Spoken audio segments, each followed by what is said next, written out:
Paper, the material that is deeply embedded within our daily lives, dating as far back to when the Egyptians used plant-based papyrus to today's electrical bill that you forgot to pay. There's a misconception that with the integration of technology has decreased our demands for paper. While true, the print and press industry does face many challenges from this, they will always have a demand for paper and other evolving industries.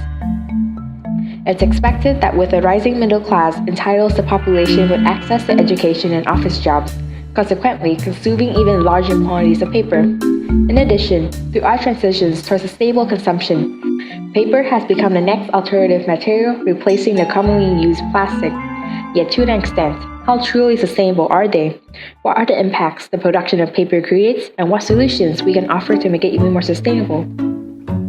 Since most paper today are plant-based, TNCs rely heavily on naturally available forests. However, as they carelessly exploit them without restrictions or mitigations, it easily leads to deforestation, and it has already been seen present in some parts of the world today. In addition, during the process of collecting and processing lumber, it produces hefty volumes of noise and air pollution that disrupts local communities and inhabitants. Moreover, as companies produce more paper to accommodate the world's increasing demands, they quickly exceeded the manufacturing limits of their own countries. And as a solution, TNCs have started outsourcing their production lines overseas, mostly in developing countries where cost and labor laws are more lenient. The Finnish paper company UPM had recently signed a controversial contract with the Ghanaian government to fund its third paper mill. They have also stated that the benefits of this new expansion can create up to 14,000 jobs directly and indirectly for locals. Yet despite the constant protests of its people against potential disruptions the third paper mill can have on their lives, and that most profit of the country receives in return only amounts to a small fraction of the profit UPM gains annually, UPM was successful in pressuring the government because as we continue to create the demand for paper, we're entitling companies like UPM power to even overrule countries and neglect the need of local societies. Now, if you think the resource extraction is already harmful towards the environment and the communities, the manufacturing process gets even worse. The wood, after being extracted, gets transported to factory mills to be grinded into a mixture of bleach and pulp. During this process, machines use large amounts of energy that most factories generate through burning fuel. In addition, large quantities of water is also required, which most mills source from nearby rivers or lakes. The paper industry alone is the top 5 highest consumer of resources for manufacturing and producers of industrial waste, having a direct impact on local communities and ecosystems near the mills. Not only do locals receive the bad end of the stick, workers in the factories also face hardships posed by their owners. Based on reviews of previous factory workers, many had complained that they were frequently exposed to toxic fumes of the bleaches for long periods of time every single day, without any adequate safety equipment provided by their factory owners. A clear evidence of corporations trying to cut costs. However, by doing so, companies are effectively setting poverty traps for their workers, as the employees struggle to face the long-term hidden costs of medical and financial issues they accumulate through working in these factory mills.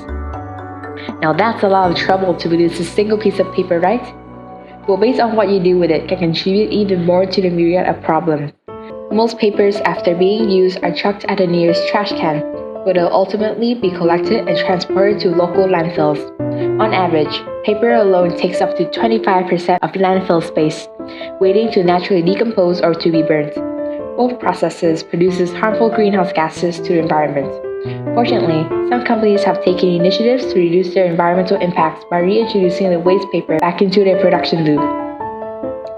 There currently are some TNCs that take recycled paper to substitute for wood, despite producing even more contaminated water waste as a result of using more chemicals to remove the ink. It eases the strain on wood extractions of nearby forests. However, some countries are still reluctant to reintroduce recycling waste. Recently, China has implemented its national sort policy, where it bans all imports of trash from other nations, predominantly the US, the highest producer of paper waste.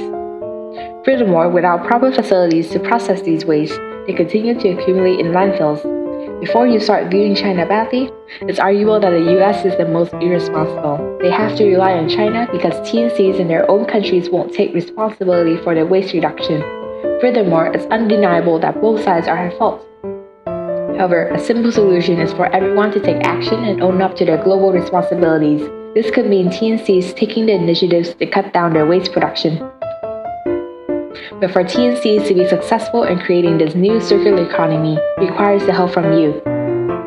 Paper cannot be repurposed if factories don't have access to resources that are scattered across acres of landfill. Moreover, it's our responsibility to make sure the paper can be sent back to factories for recycling, and it's not that hard. Vietnam already has a special industry that is extremely close to the culture of the people.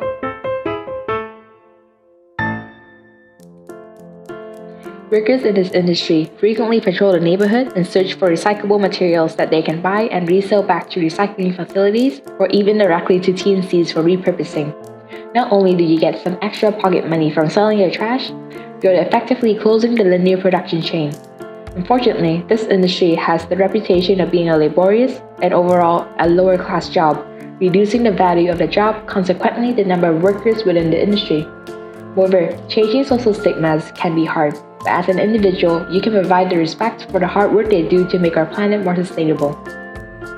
Conversely, the simplest task that you can do is to take responsibility as a consumer and use the materials responsibly.